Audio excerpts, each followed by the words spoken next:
जय श्री गुरुदेव। जय श्री अनंत भगवान। भाद्र माह के शुक्ल पक्ष की चतुर्दशी को भगवान अनंत का व्रत किया जाता है।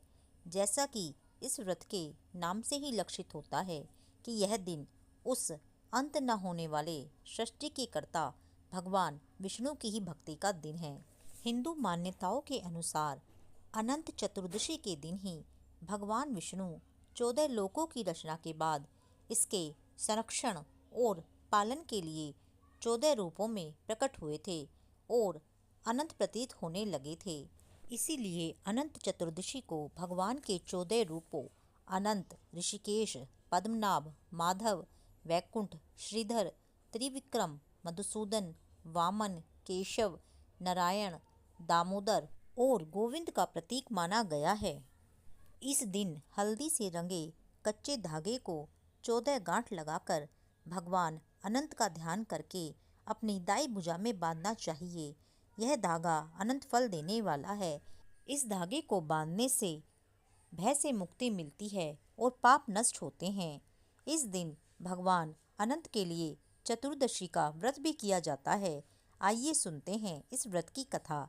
एक बार महाराज युधिष्ठिर ने राजसूय यज्ञ किया। यज्ञ मंडप का निर्माण तो सुंदर था ही और अद्भुत भी था। साथ ही उसमें थल में जल और जल में थल की भ्रांति होती थी।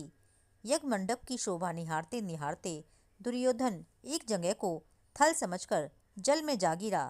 तब द्रौपदी ने उसका उपहास उड़ाते हुए कहा कि अंधे का पुत्र भी अंधा है। यह बात दुर्योधन के हृदय में बाण की तरह चुभ गई। कुछ दिनों बाद इसका बदला लेने के लिए पांडवों को हस्तिनापुर बुलाकर द्यूत क्रीड़ा में छल से परास्त किया गया। परास्त होकर पांडवों को 12 वर्ष का वनवास भोगना पड़ा। वन में रहते हुए पांडवों को अनेक कष्टों को सहना पड़ा। एक दिन वन में युधिष्ठिर से मिलने भगवान श्री कृष्ण आए। युधिष्ठिर ने उनसे सब वृतांत कह सुनाया और उसे दूर करने का उपाय पूछा। तब भगवान श्री कृष्ण ने उन्हें भगवान अनंत का व्रत करने की सलाह देकर कहा, इससे तुम्हारा खोया हुआ राज्य फिर प्राप्त हो जाएगा।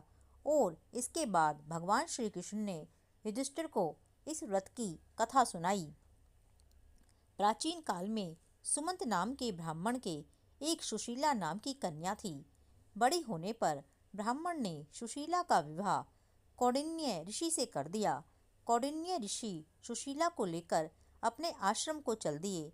रास्ते में रात हो जाने पर वे नदी तट पर संध्या करने लगे। सुशीला ने वहां पर बहुत सी स्त्रियों को किसी देवता की पूजा करते देखा। सुशीला के पूछने पर उन्होंने विधि पूर्वक अनंत व्रत की महत्ता समझा दी। सुशीला ने वहीं उस व्रत का अनुष्ठान करके 14 गांठों वाला डोरा हाथ में बांध लिया और अपने पति के पास आ गई। जब कौंडिन्य ऋषि ने सुशीला के हाथ में बंधे धागे के बारे में पूछा तो उसने ऋषि को सारी बातें समझा दी। किंतु कौंडिन्य ऋषि सुशीला की बातों से अप्रसन्न हो गए तथा उसके हाथ में बंधे डोरे को निकालकर अग्नि में डाल दिया। यह अनंत भगवान का अपमान था। कौंडिन्य ऋषि की सुख संपत्ति नष्ट हो गई। सुशीला ने इसका कारण डोरे की जलने की बात को बताया। पश्चाताप करते हुए ऋषि भगवान अनंत की खोज में वन में चले गए।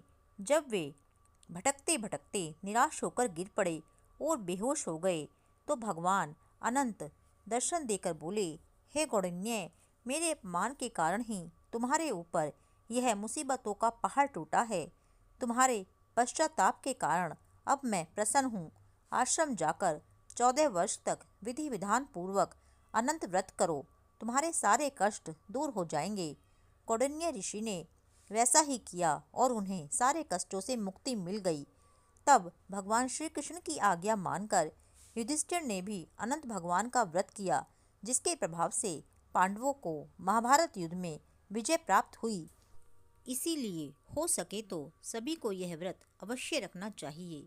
जय श्री राधे, जय श्री कृष्णा।